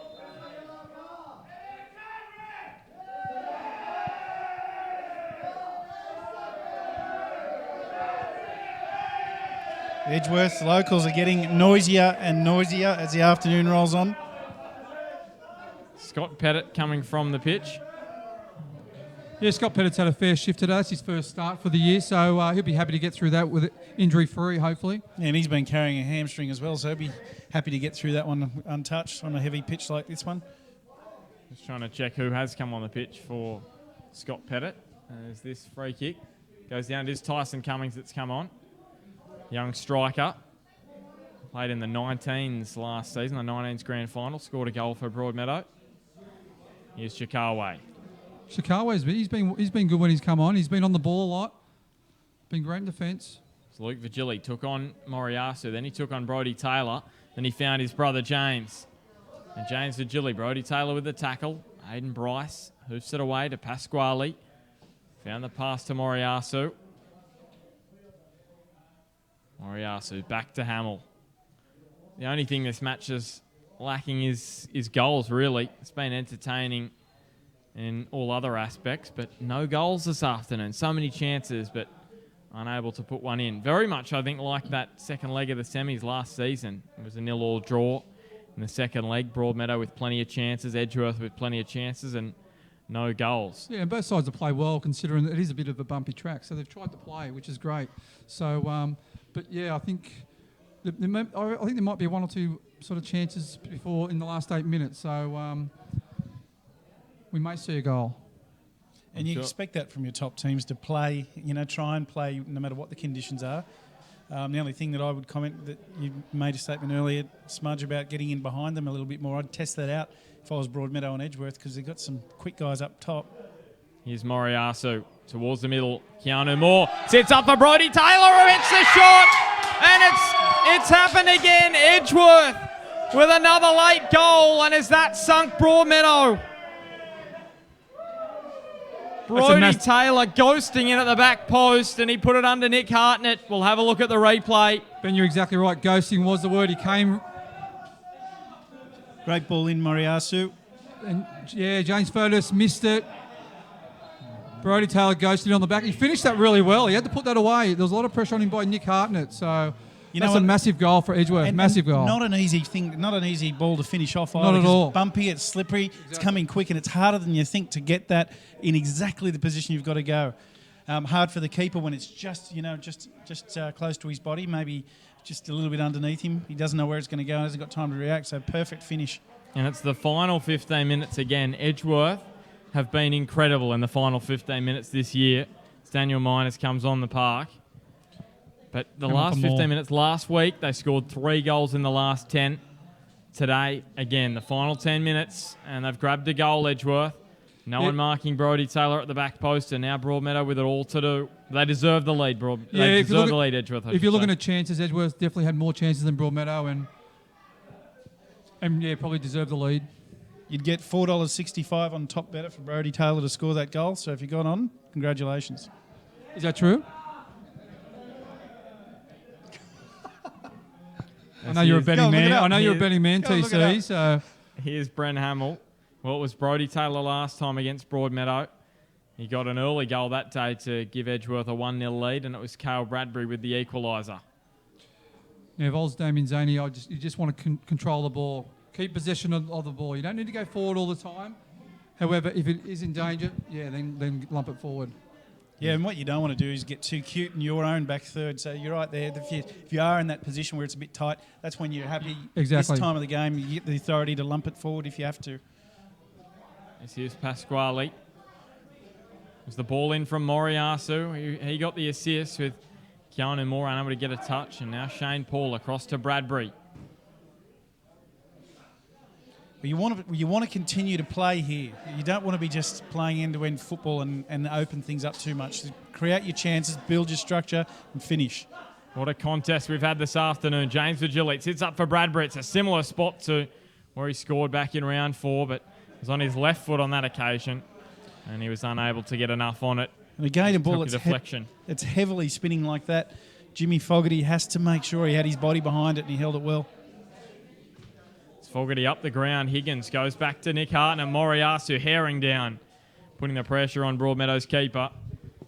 Hartnett was up to the task though, and he goes out to Virgili. Hamilton with a 3-1 win over Western, and Charlestown with a 3-1 win over Adamstown. That's in the 90th minute, that one. Charlestown 3-1, but Hamilton definitely 3-1 to win over Western. Just here, Edgeworth still playing quite a high line. You need Broadmeadow. You want one of their midfielders to make that forward run in beyond their back line. Try and just spark it up a little bit. Just change it just slightly. At the moment, they're just playing in front of the back four, and the back four seem quite comfortable.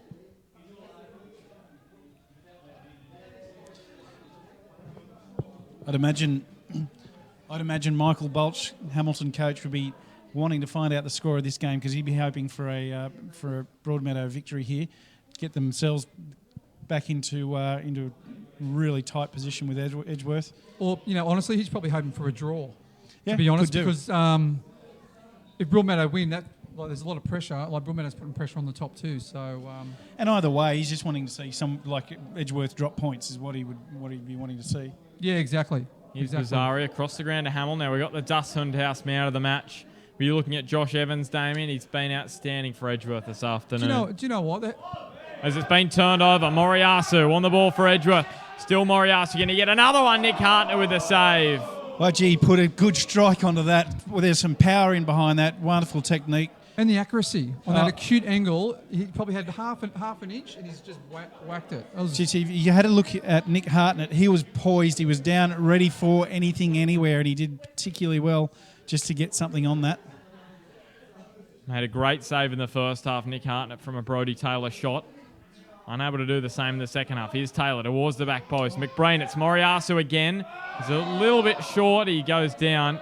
Moriyasu, I hope he's all right. He's lying down in the 6-yard box. The referee going to check on him. It looked like he might have copped an elbow to the face. He's got a bit of claret.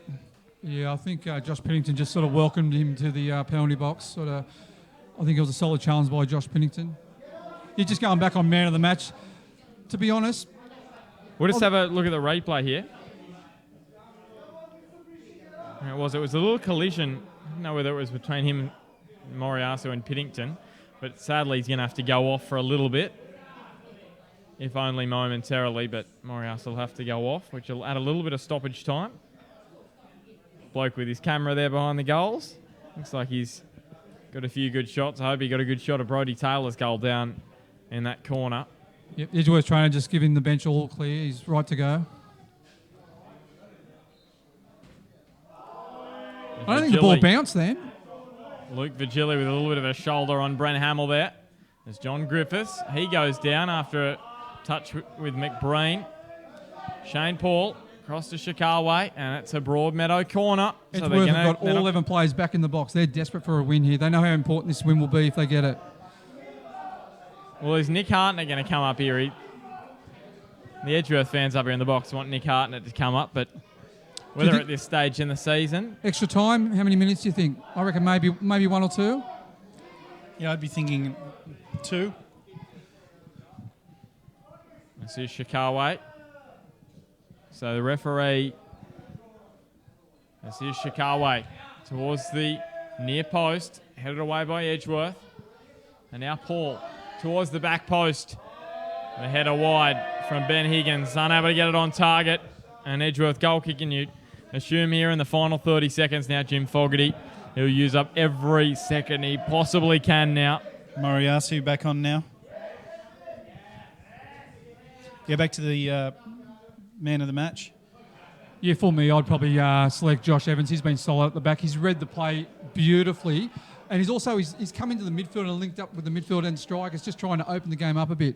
So for me, he's probably my man of the match. But in saying that, you've had Aidan Bryce has been superb at the back with Josh Evans. The centre 3, Kanu Moore, Lachlan Pasquale's been good. Danny McBreen's been very solid up Luke front. Vigili gets it. Moriyasu nicks it off him, and Moriyasu takes it around Piddington. Moriyasu on his left, and Keogh Moriyasu. He's done it again for Edgeworth, and it's 2-0 in stoppage time. What a goal. That was a brilliant goal. He could have taken the first strike when he had the opportunity. He had enough composure to take another touch, leave his defender gone, and pick that spot and Here just it hammer is. it home left foot. He dispossessed Luke Vigili. He stepped around Piddington. He thumped it with his left boot. And Nick Hartnett couldn't do anything. That is a high-quality goal. That is a high-quality goal. That is a finish of the highest order. And, gee, the locals here absolutely going crazy. But even so, he had to get around Josh Piddington, one of the premier defenders in the competition, and he easily got around Josh Piddington and drove it with his left foot.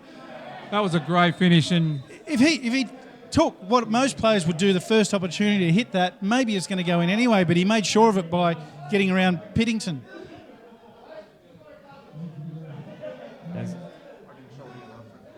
Class finish. And again, Damien Zane left him on the bench. He knows what he's doing, Damien Zane. He's brought him on with half hour to go, and he's made a difference, Moriyasu. Full credit to Damien Zane. He did say last night, Zaney, that he said this could go either way for me. He said it's going to either work or it's not. Yeah, it's a brave call leaving your leading goal scorer and one of the form players in the competition on your bench, but Damien Zane, full credit to him. As soon as Moriyasu came into the game, everything changed. The whole Everything tempo lifted. changed. Crowd got a bit more into the game, got a bit more excited, and every time he's touched the ball, it's been a good one. He's going to be huge in the FFA Cup, Keogh Moriyasu. And we're forgetting Daniel McBreen, former A-League Golden Boot, out here for the Eagles on this left-hand side. Well, no wonder McBreen rates him because, you can see what he's been on for 20 minutes maybe, and produced. He produces. Changing effect. That's the word. He produces each week. Look at some of his goals. They're high-quality goals. But going back to man of the match, Daniel McBreen's had a great game today, especially first 25 minutes. He was coming off, laying the platform for Kanu Moore, and the midfielders running forward. You know what? I'll tell you, he has been my pick because he, in the early part of the game, particularly and through the second half, on a heavy pitch, you need someone to hit, and he's been perfect. And when the ground's bubbly and bumpy, Mine is almost with an interception for Edgeworth there. he's been able to lock it up and keep possession for Edgeworth. And when Pasquale was free a lot early, they had a lot of possession. So that's where my man of the match is. Here's Shikawa wide to Vigili. Can he get one back? We'll put him level with Moriyasu. There's a good save from Fogarty. We'll put him level with Keogh Moriyasu. James Vigili can get one. Moriyasu ahead in the Golden Boot with 14. You're going back on that. McBreen's been superb, but I think I'd go with Josh Evans. So, Benny, you're going to have to pick. I'm going to go Josh Evans. Outstanding at the thanks, back. Ben. Outstanding. I can't go against Josh Evans either.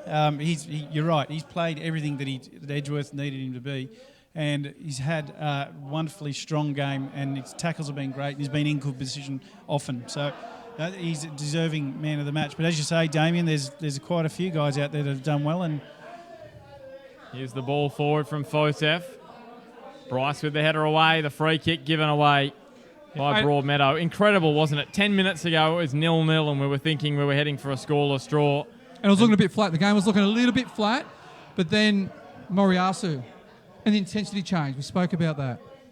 And Jim Fogarty, in your sense, this season we've just got to enjoy Moriyasu while he's here because I don't think he'll be around next year in the competition. What an outstanding find for Edgeworth is here. And just There's looking Jim Fogarty up the ground towards the sideline.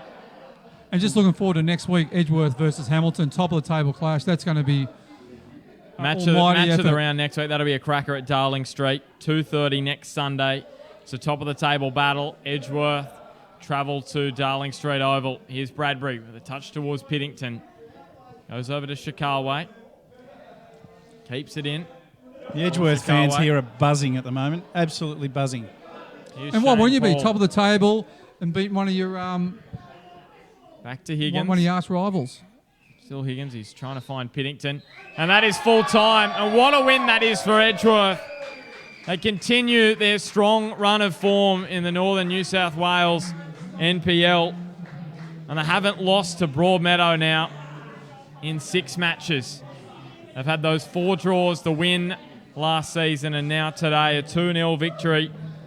And we're just going to have a look back at that goal from Moriyasu. This was the goal that made it 2-0 to Edgeworth. Here it was. That was the big moment for me. Stepping inside Piddington and then the left foot. Nick Hartnett can't do anything about it. My God, that strike went like a bullet. That was a great finish. And he's still 18 yards off. He's on the 18-yard box, and he's finished it. And a lot of players, a lot of strikers would have hit it the first time before they get to Piddington. They Agreed. know he's a big chance to make a critical tackle at the right time. But overall, I think a win to Edgeworth was well deserved overall. I thought the balance of the game was quite even in patches throughout the game. Edgeworth had the better of the first 25 minutes. Then Magic clawed their way into it. But overall, with chance-wise, I think Edgeworth deserved the result. Yeah, totally agree. And Edgeworth have just shown why they're the competition leaders. We thought we were going into extra time. Moriyasu comes in, game changes, everyone gets a bit excited, crowd's excited, everyone players lift, tempo of the game changes, and then we have 2 stunning goals. So both of them finished well, particularly good technique in their strikes. So congratulations, Edgeworth, and on a difficult conditions, I think they've done particularly well today. And that is now 8 wins in a row for Edgeworth. It takes them up to 34 points. Hamilton are 31. So Hamilton just a little bit better goal difference. That doesn't matter. Edgeworth are 3 points ahead of them. But next week, that will be an absolute cracker against Hamilton. But Rob Virgili, let's talk about Broadmeadow. What do you think they did right today? And what do you think Rob Virgili will go back and think, what we didn't do right? I thought it took them about 15 minutes to sort of get into the game. Like I said, they restructured their attacking formation. And just before you go on, Damien, Yep. How often do we see this? This is an NPL club. You normally only see this in A-League. These are the bench players. They're going out to do these running sets. This is what A-League sides put their bench players through, so they've played a full game. And this is in the NPL. What you're seeing on the ground now is an awesome thing for professionalism in the PlayStation 4 NPL Northern New South Wales, the fact that those guys are doing those run-throughs. You know what, this is nothing new for Edgeworth. My eyes aren't great from here, but I'm thinking that's Rod Lindsay over the far side. Yeah, that's Rod Lindsay. And Yep. Linzo takes care of the players' fitness week in, week out, daily. In fact, he has them over at his place. He's got a gym set up. He continually makes sure the players are on the top of the game. So he knows all the guys are in there celebrating right now, and they're in there. But he knows the importance of these guys in the coming weeks when stocks get a bit thin and the rotation is happening. They've got to keep ticking over, and so he'll have them out there for a while. There's no doubt. Agree, and I just want to touch on the rotation. Every player is as fit as each other, and so players coming in, players coming out. As he rotates his players, they're all at that peak level. And they're, to be honest, Edgeworth are probably the most mobile and probably the fittest side in the competition. And Rod Lindsay to have them over on the sideline 15, 20 minutes before the end of the game, getting them warmed up, and if they don't get on, they're coming out to do this. So, this is no accident that they're in the position they're in, and this is a good example of how they work hard to do it. People don't see this. This is not the glamour bit. The glamour bit's inside the dressing sheds, but these guys know how important it is to get a start, and they'll get one. It's just they've got to keep ticking over. Well, as we said, we'll have to cut it off. We could speak for days, I'm sure.